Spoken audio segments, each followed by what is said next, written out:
Welcome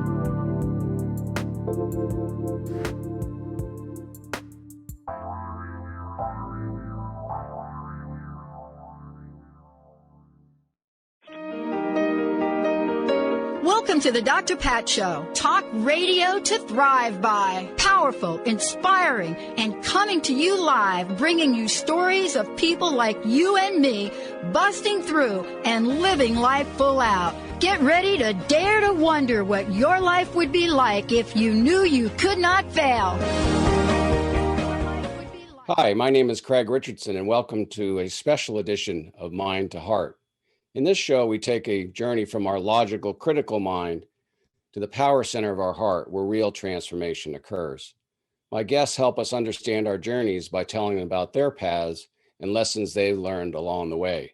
It's an honor for me today to be filling in for Dr. Pat, our fearless leader and founder of Transformation Radio. We wish her Godspeed in her recovery. Our health is one of the most important aspects of our lives. And when we are faced with serious illnesses and we approach it with faith, spirit, and an open heart, it can be remarkably transformational. My guest today, Kristina Baum, has been through such an experience. She was working away on a communications career in our nation's capital, and by any measure was enjoying great success. However, Kristina's life would change forever, as would the trajectory she would take starting in 2012 when she was first diagnosed with melanoma.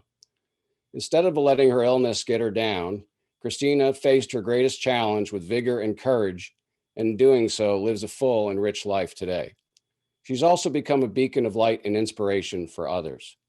Anyone who's met Kristina is immediately taken by her grace and her warmth. Her smile can light up any room, and there's a depth to her that's unusual. She's used her cancer illness, which reoccurred 2 additional times, to help others who struggle with the same illness. She is an outspoken for patients' rights, and using her professional background in national policy, she advocates for access to non-FDA approved drugs. And if that's not enough, she's become an avid runner and has successfully completed such marathons as the New York City. She runs with the intention of raising money for cancer research and will be taking her cause to Chicago later this year when she participates in that marathon. And by doing so, she becomes an inspiration for everybody she comes in contact with. So it's my pleasure now to bring in my guest, Kristina Baum. Kristina, welcome to Mind to Heart. Thank you for having me, Craig. Well, it's great to see you. I'm friends of yours on Facebook, so I noticed that you had just spent a few days of R&R in the sunshine. Where were you exactly? I was in Turks and Caicos. I was with a bunch of girlfriends there, just celebrating a 40th birthday of one of my closest friends. Well, it looked neat. I even saw a picture of you jumping off a cliff, so that must be part of as I described you, you've taken life with great vigor. So it's great to have you on here.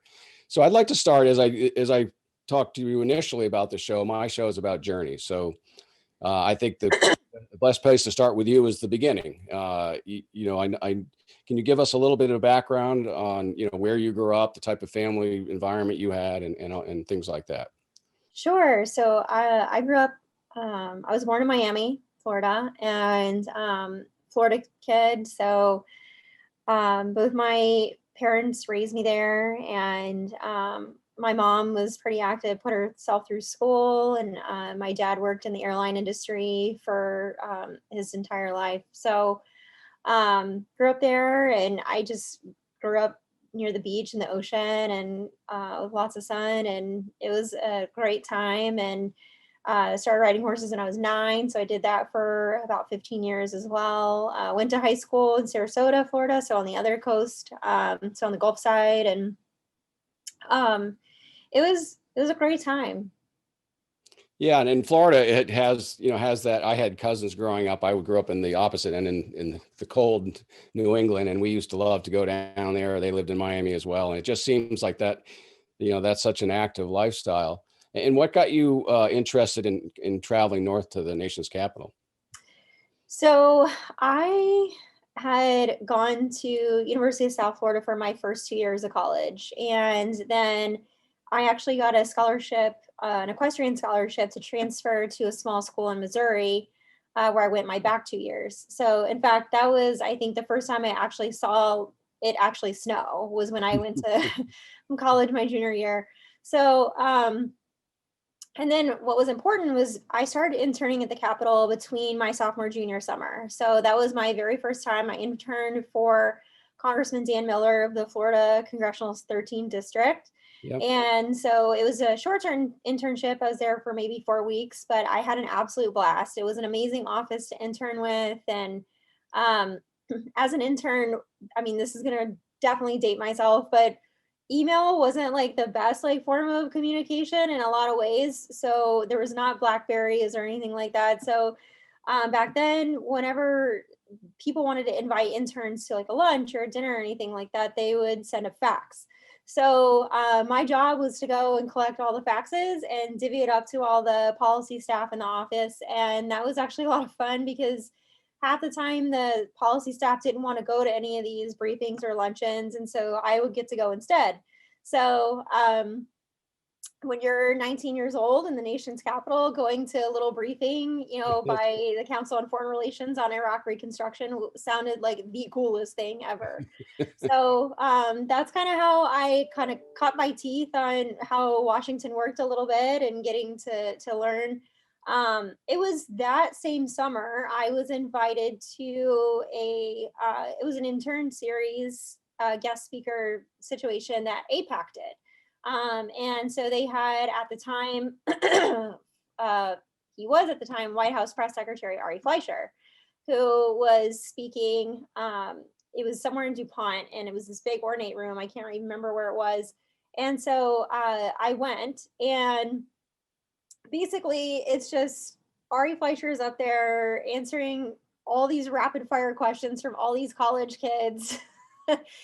And so, I mean, on every topic you can imagine. And I just remember thinking, this is amazing. Like, this guy is so talented. Like, he's answering these questions, but not like actually answering some of these questions, but you think he is. And the Potomac two-step, right? Is that they call yes, and right. And I mean, he did it flawlessly. And I just remember thinking, wow, this is an amazing talent to really craft words in a way that is just so surgical. And I'm also not good at math, so which as most communicators aren't. So I can attest, yeah. So I just thought, wow, this is amazing. And I was always really good at, my scores were always good at the comprehension, reading, and words. So I'm like, well, maybe this is my thing. And so that's kind of what kicked off me being very interested in communications and in the political sphere. And then I went back and interned the following summer. I gave up a summer studying Spanish in Costa Rica Oh, wow. to go back to DC. You I definitely were hooked then, right? Yeah, so interned for Catherine Harris the following summer, who was the new incumbent for that same district. And it just kind of took off from there. That's great. And then so you, that first experience and second clearly said that this is where I want to. I don't necessarily, I mean, I love horses and I love Florida, but this is where I want to go. And so you came there immediately following, is that right? Immediately following your graduation? Yes. So after I graduated, I actually started working for the Mel Martinez Senate campaign, and then also with Bush Cheney 04 down in Florida. I started off as a volunteer, really, and really I put everything into that, and then they asked me to come on staff full time. So then I did that, and I was a field director down there, and we obviously won, which was great. So yeah. I was 1-0 for a long time with campaigns. So it worked out great. And I think from then it just kind of snowballed. So I then did kind of a little bit of a stint abroad in Brussels. And then that parlayed into me coming back to the Hill, where I was in LC for a little bit. And then I went back and was a reporter in Houston for a time doing energy. What were you? Were you just a beat reporter? You were doing yeah, so covering a particular issue? Yeah, so I worked for a trade publication on energy, specifically oil commodities, so all your petrochemicals. So it was a little bit more downstream, but it was very interesting work that I got to really empathize with reporters when they're trying to build sources and reach out for comment. And I mean, I was hung up on, I can't tell you how many times, by different people, like just trying to get information and be a good reporter. Yeah, and I think that's important, obviously, now in your later career. So to have been on both sides of that aisle, you can see, and then you can also see, clearly, as you saw first with Ari Fleischer, as a reporter, you're not overly interested in playing dodgeball, are you? And so that's kind of the part of that cat and mouse game. So that what year roughly was that you came back to Washington? So that was probably about 2006. And then you continued working in energy issues at that time? So yeah, I was back here. I was in LC in 2006, went back, I went to Houston, was an energy reporter there. And then I didn't come back to DC until about 2010, I guess. And I actually came back up here to work at a church. So I was on staff full time with McLean Bible Church doing mission work there. That's not too far from me. Yeah. Yeah, so I was there doing that. And then long story short, I soon realized that working at a church wasn't going to pay my student loans. So Sure, so absolutely. I needed to make some money. And so that kind of moved into, I went back to being a reporter for a little bit. Great. Well, we're at about 2010. I think I'm going to go ahead and take a break now, because what I'd like to do is from the second segment on is then get into your cancer and then how that's really impacted your life. So when we come back to Mind to Heart, we'll get into Kristina's story, picking it up in 2012. And can you give an email address or a website or something, so if people want to get a hold of you? Sure. You can just reach me on Twitter at Kristina Baum. Also my Instagram, I have an Instagram that's public, which is called at KBaumRuns. And that's at KBAUM runs, RUNS. Great. And for those who want to get a hold of me, my website is craigericardson.com. So let's take a short break here and we'll pick you up on the other side. Thank you, Kristina.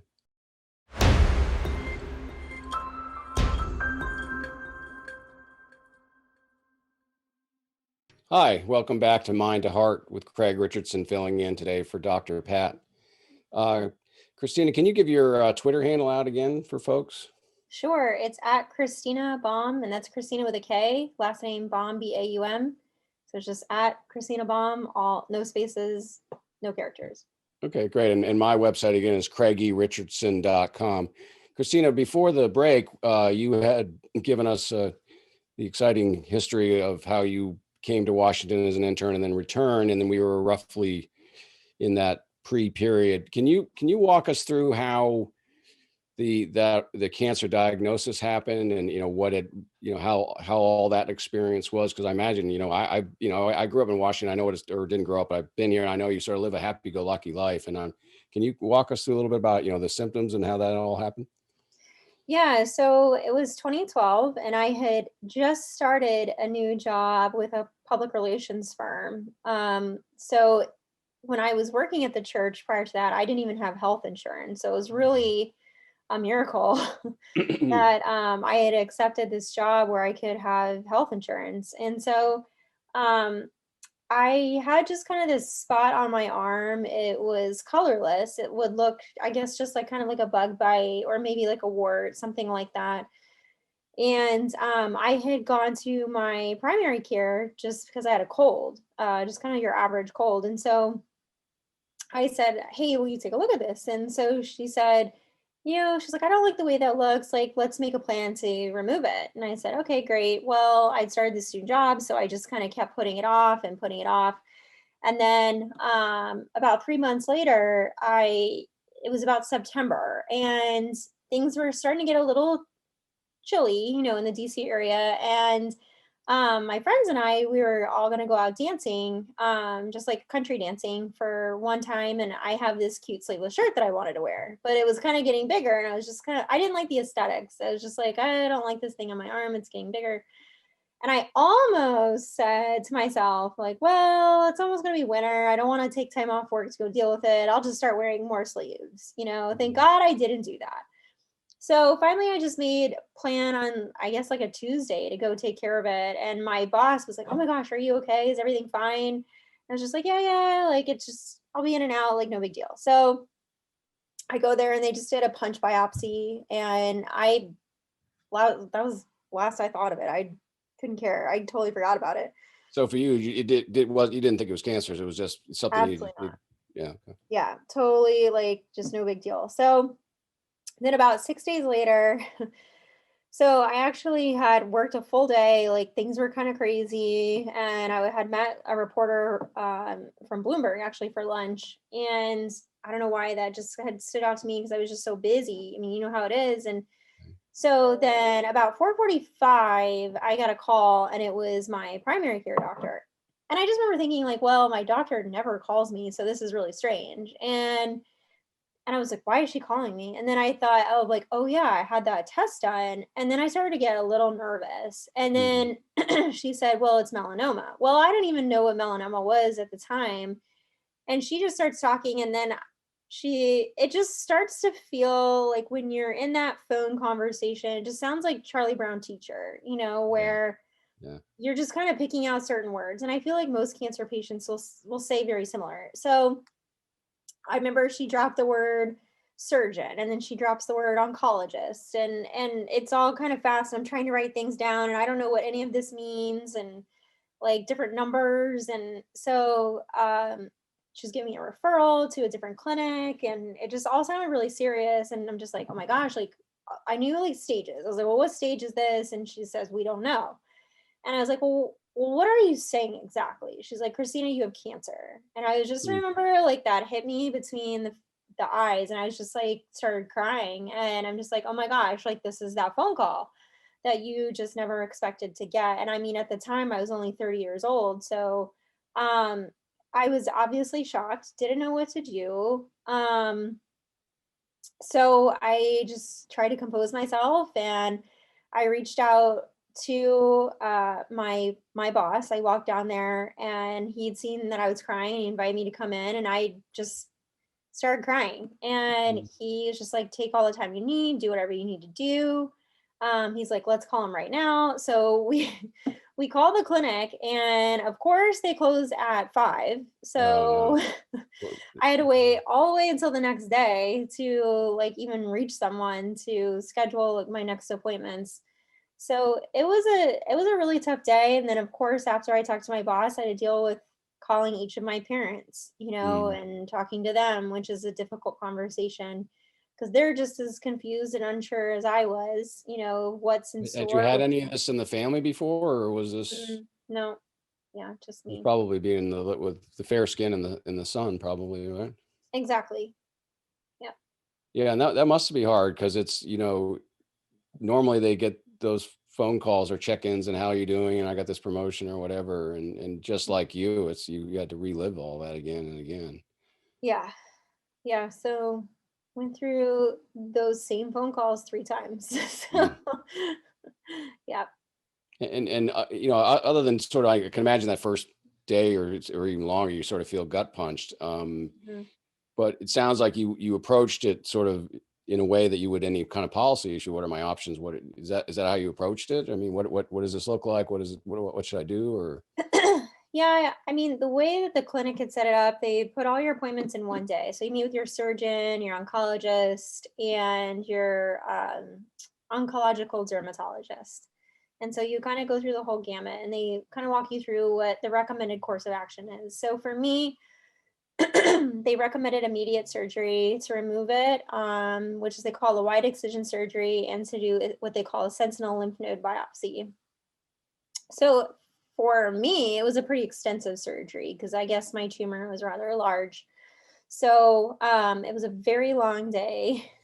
I was pretty exhausted, and you have to fast for most of that time. And the results of that first surgery, the pathology kind of determines what they do next. And then for me, my sentinel lymph node had cancer. So we had to do a second surgery that was more extensive, where they did what they call left axilla dissection. Actually, a lot of breast cancer patients have the same surgery, where they go in and they remove the entire sleeve of lymph nodes on one side. So I had 18 lymph nodes removed altogether. And so fortunately, none of those tested positive with the additional one. So my first diagnosis, I was stage 3A. And at the time, there were no advanced immunotherapies approved for stage 3A. So I had to take an old drug called interferon alpha 2B, which was miserable. So that drug was awful. And they use it for a few other things now still, I think, maybe hepatitis and several others. But I mean, like I lost most of my hair. The Wow. fatigue is just terrible. Like you feel nauseous and sick all the time. You basically feel like you have the flu. And it's like that for about a year. And you do about a month of it intensive in the hospital where you're getting it every day. And then you get it every other day until you reach like 9 or 10 months. So I could only last 6 months. I finally self-withdrew. I was just like, I can't take this anymore. Yeah, this is not, I mean, quality of life must be. And you were Exactly. still trying to work during this time, were you not? I mean, So during the first one, when I did the month intensive, my employer encouraged me just to take time off work. So I did that. And then I came back in about a month later, so only 1 month. And then I continued to try to work. And then we started having some issues where we thought it might have popped up in my lungs. And so my employer just kind of gave me a few months to just recuperate and kind of physically get back to where I need to be. And so that was really helpful to have that time. So yeah, it was it was a lot, but that was the only time I'd ever taken off work for cancer specifically. yeah, and because it's important, right? Isn't an important part of the treatment is to be back as a normal schedule and to be around because you don't, otherwise you sort of sit at home, right? And you know, Mhm. Exactly. Yeah. And it's a I think a lot of ways it can be more mentally challenging than physical. mm. Yeah, I mean, absolutely. And you know, and I suppose that you meet there, you found a support group, I assume, or through some of this thing, or did that come out? Yeah, so the first time I went through cancer, I did start attending a young adults with cancer support group. I think it's connected with Life with Cancer, which is connected to Inova. And they were great. It was so important to connect with other people that were in the same walk of life as I was. Because I do think when you're in a young adult with cancer, you're dealing with different things. I mean, you still have like a lot of work life left in you. I mean, dating and just all these other factors. Like most of your friends don't know anyone with cancer. So I think just trying to navigate those issues were it was really important to me to just have someone where I just didn't feel alone in those struggles. And it was really life giving to me to weather that with a group of people. A few I'm still like really good friends with to this day. So, but the flip side of that is when you're in a support group like that, there are people that will die. So Yeah, that does. that so I have definitely lost a good chunk of friends along the way to cancer. So it's bittersweet, but I would say the benefits outweigh the risks. Okay, well, we're going to take another break because this is the part that we really want to get into a little bit more, and also your own personal faith, because I think this has to be part of the mix if to somebody who has tackled this the way it is. So when we get back, we'll talk a little bit more about that after the Sounds break. great. Thank you.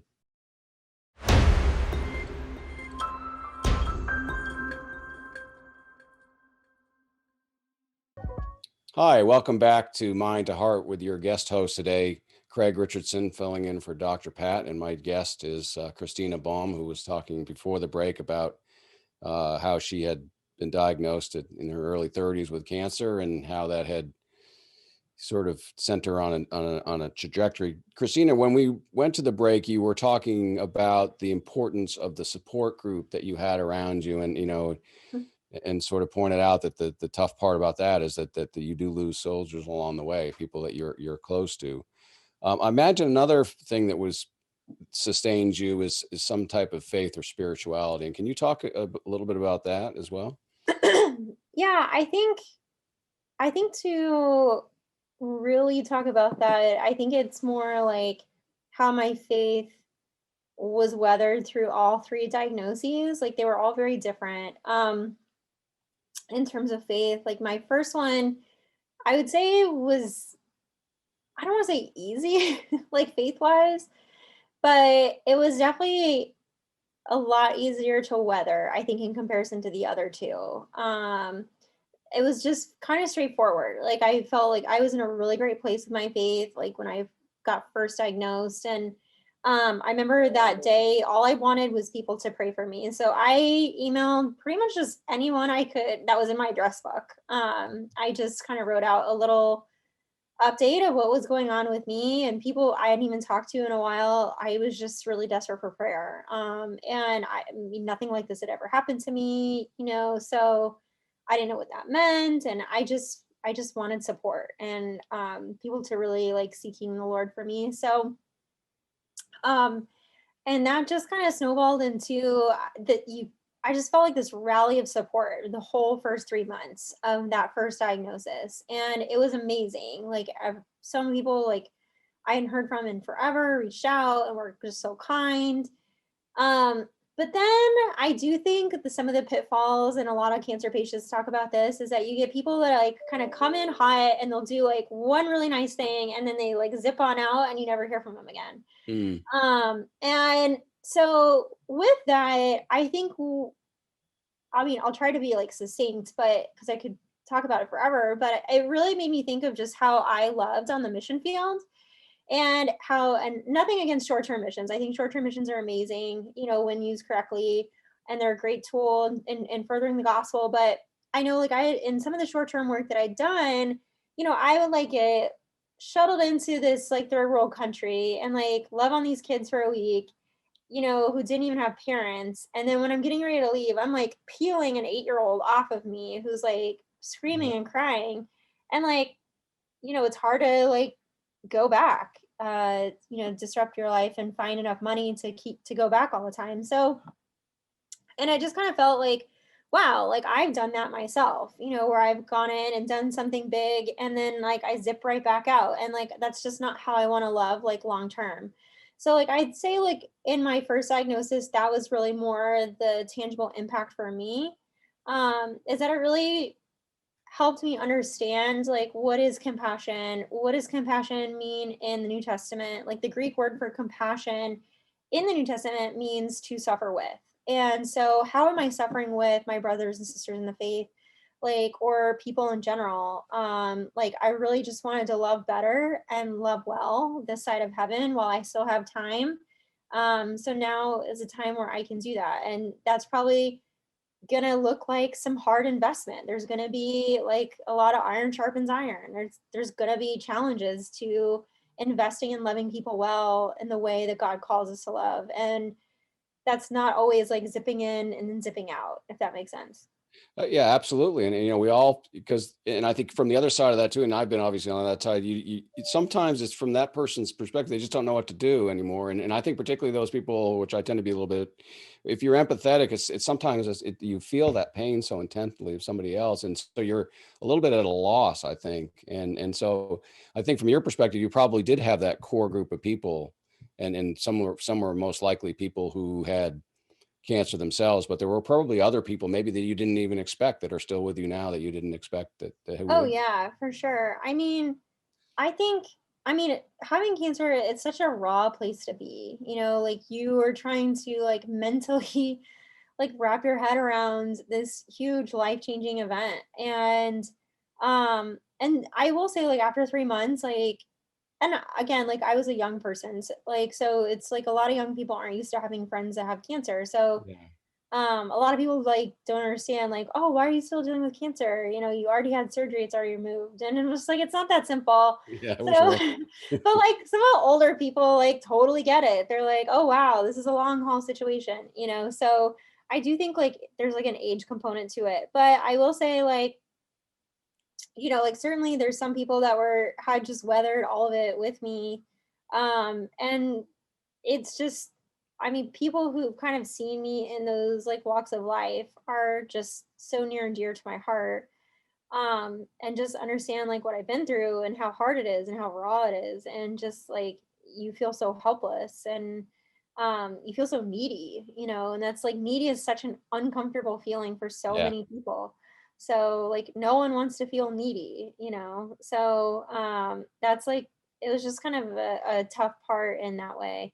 And the second and third diagnosis, I struggle with my faith in different ways, but the first one was just like, it was kind of like, all right, we're getting your feet wet, and then we're just going to start throwing bombs at you. Yeah. I was wondering if, and I'm reminded, are you familiar with the movie Forrest Gump? Probably. Yes. Sure. So, there's that scene with Lieutenant Dan's up on the mast and he's screaming basically at God. It was in the middle of a hurricane. He's like, "Is this all you got?" He's like taunting him. I mean, did you have that moment or moments where you're like, second or third diagnosis? I mean, what's going on here? I've done everything by the book. Did you have those kind of falling out or those fist fights with God somewhere along the line? Yeah, definitely. I mean, I think it was like more in the second diagnosis because that one was much more serious and we didn't know if I was going to respond to therapy in the second one. And even the third one was even more serious than that. So I think it's more just kind of like, why would you have me go through this so many times, God? And like you shake your fist at God, and like why does it feel like nothing's consistent? Like I don't understand. And it's just so scary, like I mean, the third time when I had the brain tumor, melanoma tumor in my brain, my doctor said, he was just like, yeah, he's like, yeah, you might die. That's a very real possibility. And people with the genetic makeup of the tumor I have don't live very long. So, I mean, maybe like 6 to 12 months. And so, I mean, I was dealing with very real questions like, am I going to outlive the shampoo in my shampoo bottle? And like, that's just terrifying. And so just Lord, like, why? Like, what is going on? And what do you want with my life? Like, how is this glorifying you, God? And just like a gazillion questions like that. And I think it's just, you have to kind of rest in the not knowing, which is so uncomfortable for a lot of people. And you just kind of have to rest in what does achievement, because I'm an achiever. So like, what does achievement look like for God? It's just really just trusting him and resting in him. And sometimes that's just, that in and of itself is so uncomfortable because in our society, we want to like fix it. We want to do something about it and change it. And that's just not always what God has like called us to do. I mean, he created us to literally be asleep 1/3 of our lives. So, so that means like, that's clearly like a big deal to him. So sometimes just like resting in him is the best way we can give him glory with our lives. And like Lieutenant Dan, did you have a moment of, sort of where you had that wrestling match, or did you have some peace afterwards? I assume you did. I mean, you look, you're generally a peaceful person. Yeah, I think so. I mean, I think it's a daily struggle or walk, I guess, like to just constantly look at it. I mean, now that I feel like I'm on the other side of it, it's more like looking back, and what I'm trying not to fall into now is like what would my life have looked like had I never had cancer? How would my life be different? Would I be like a vice president of a company, or like I don't know, like what that might look like. So it's hard not to like fall into that trap of like those questions, but really Yeah. just What if? Yeah. yeah, because it's definitely not a path like I chose for myself. So, but I Right. just have to trust. Like one movie I'll tell you is Soul Surfer. What's the name of Which it? Soul Surfer. I'll have to look that up. So it's a movie about Bethany Hamilton, and she loses her arm in a shark attack. But anyways, at the end, she basically says, "I've been able to love even more people, like having had this happen, than I would if I had both arms." And Mm. that's kind of how I felt, where it's like I've been able to do more with my life with these challenges versus had I never had them, I guess. So so for that I'm grateful, and I just want more hope for more patients that are out there that had been struggling just like me. Well, you are, as I said, a phenomenal inspiration for people. And when we get into our last segment, I want to get into a little bit more because you have a race coming up, and Mhm. you've been raising money for research, and you've been a patient's advocate. So I want to hear a little bit more of that, in terms of, because you are literally turning your situation into grace and love for other people in ways that are amazing. Can you give out your Twitter handle again? Sure, it's at Kristina with a K, Kristina Baum, all together. So at Kristina Baum, that's my Twitter handle. And then Instagram, my DMs are open at kbaumruns. Yeah. Run, Forrest, run, right? Yeah, exactly. And to get a hold of me, it's my website is craigerichandson.com. And when we get back, we'll spend our last segment with Kristina. Thank you.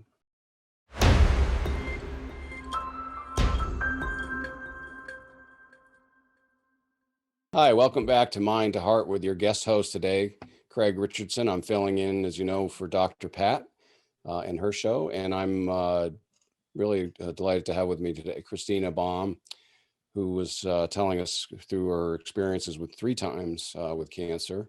And Kristina, before the break, you were talking about some of the things you were doing, starting to do or had done, through your outreach, that your way basically of giving back.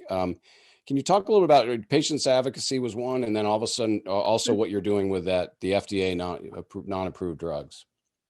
Yeah. So, basically right now I've kind of parlayed a lot of my athletic goals. So during or after my second diagnosis, I felt so weak that I just knew I never wanted to feel like that again. I really wanted to feel strong, and and I really got on board with just having like women and certainly men too, just like feel strong and feel good, feel capable.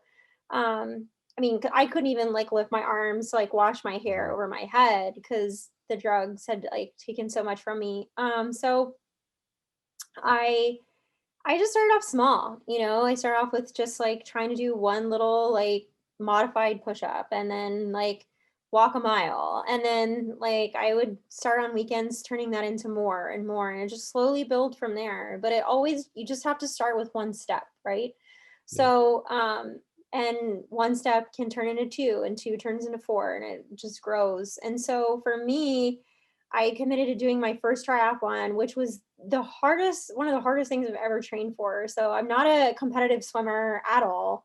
I thought, I was like, well, how hard can it be? Michael Phelps makes it look so easy, right? So, how hard is that? So it's actually really hard. So I swam my first 25 yards and I thought I was going to die. So like getting the breathing down and all that. But anyways, like, I did it. And so I just thought, well, I could probably do this again. And running is more my passion. But I still enjoyed all of them. So I just kind of kept training. And so 2018, I just made a commitment to myself. I was just like, look, I'm going to run as many half marathons as I can. And so I ended up doing 7 total. Oh my gosh. And because I moved back to DC during that time. And then I did my first marathon. I did the Marine Corps Marathon in October, which was so great. I had wanted to do that. And training was fantastic. I had the best time. It was hard, but I loved it. So I just kind of kept on going from there. So now I've run about 3 marathons and an ultra. I did my first 50K this past fall. And so now I'm training for Chicago. But my main message that I just want people to know, specifically cancer patients, is that, you can do hard things. And the best way that we beat cancer is by how we live our lives. Once you let cancer start beating you at your quality of life, that's when it starts to win. So when I was on treatment, even like radiation, and like a couple years ago, there were some days where all I could do is get out of bed and get myself dressed. And if that's all I could do, that's okay.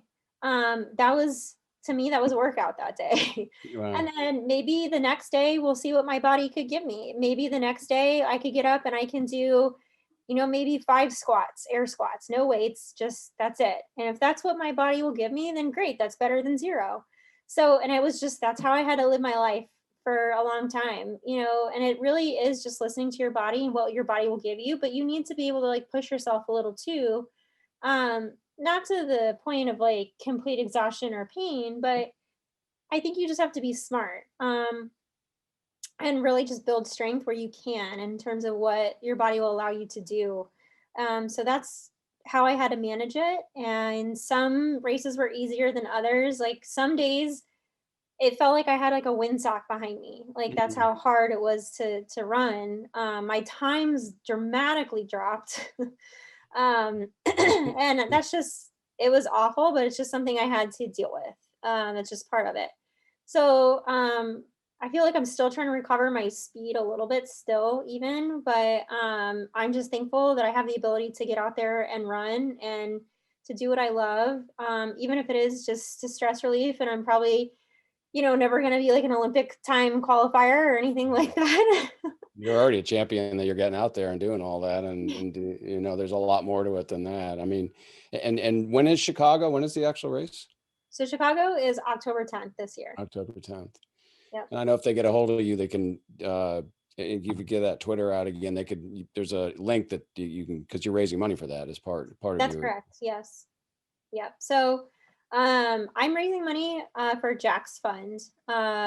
Jack Marston is a man who was in his 40s who died of melanoma. So now his wife, Sharon, runs Jack Marston Fund. So the whole fund's purpose is to raise money for melanoma research. They're based in the Chicago area. And so they're my official charity partner for the Chicago Marathon this year. Great. And how many are on his team? Don't they have like teams and all? Or yes. So I think we're 20 maybe. Oh, that's so somewhere around there, but I think there's still bibs available. So if you're signing up for Chicago, definitely consider running for Jack's Fund. It's a fantastic group. It comes with a coach. We do weekly meetings. It's been an amazing community of folks who just care about fighting melanoma and who also care about running. So, which are two of my favorite things. So, yeah. And I got to ask you, so where are you? And so you've been diagnosed 3 times. So where are you now in with the cancer? Yeah, so I'm doing really good right now. So I am, as what they call NED, or no evidence of disease. So as of right now, as we know it, there's no cancer in my body. Praise God. Then I get monitored every 3 months. So I get brain MRIs every 3 months, and I get CTs every 3 months. And then I have derm checks along the way. So I have a CT next week, on the 31st. So whatever day, I think that's a couple weeks. So I'm doing good with that. And I actually signed up to get my COVID vaccine today. Oh, so, okay. I was going to ask you, because obviously you probably had to stay out of a lot of that stuff, I guess, because of the being a cancer survivor. Yes. So it's actually been really challenging for me to get a vaccine. Even being in a part of zip code and with my history. So DC's made it a little tougher, but fortunately, Hopkins contacted me this morning, and I have now been scheduled for my first dose of vaccine. So I'm excited, and one less thing, hopefully, I have to worry about. Yeah. And are these 3-month checkups still fairly, I mean, they must be a little bit heart and throat kind of thing, right? Every time you go, because it must be still. Yeah, the CTs I feel like are a little easier to deal with now. The brain MRIs are much harder just because, brain metastases is much more serious. So when melanoma reaches your brain, it's really hard to get it to go away permanently. So it's definitely always going to be in the back of my mind. I'm always afraid if it's going to return or come back. I mean, every little like headache or symptom, it's hard not to let that thought enter your head that this could be something more serious. My doctor has been fantastic. So he's just encouraged me that, hey, look, give yourself some grace. Like this is just probably how it's going to be the rest of your life. You're just going to have this fear that's just sitting there. So I try not to let it consume me. Certainly exercise and running helps a lot. Yeah. But I mean, all I have is today, and the best I can give today is what God has given me. So. Well, that's a wonderful attitude, I think, to live by. And we only have about a minute or so left. I think what impresses me so much is that you've taken this, holistically, you've taken it mind, body, and soul, which I really think is the only way that, that you can take something as traumatic as this. And in doing so, you've now been, as I said, a beacon or a light for others. Can you leave our listeners with any last minute thoughts? And then again, how to get a hold of you and find this race site? Yeah, I would say, if you exercise or if you don't exercise, get out and do it. I mean, I remember just thinking, man, I wish I could just get out and go for a walk just because I can. So I think so many people take their physical ability for granted these days. I mean, God gave us the ability to walk and run and do physical activity. It really is a celebration of the life God has given us and the ability that He's given us. So I think just embrace it. And I mean, just do it. It's just one of the best ways we can beat cancer every single day, for your friends and for yourself. Just get out there and do it and celebrate who He's made you to be. And if you want to reach me and continue the conversation at all, you can reach me on Instagram at kbaumruns or on Twitter at Kristina Baum. Well, Kristina, I really appreciate it. You're a hero. Did what you've been through, as I said, an inspiration, and really, I hope people that listen today will contact you, because it's what you've done in terms of turning that adversity is really remarkable. And I really thank you for appearing here with me today. And also, I want to thank Dr. Pat for allowing me to fill in for her, and we look forward to having her return quickly. So thank you very much for joining us today. Thank you so much. This was a treat.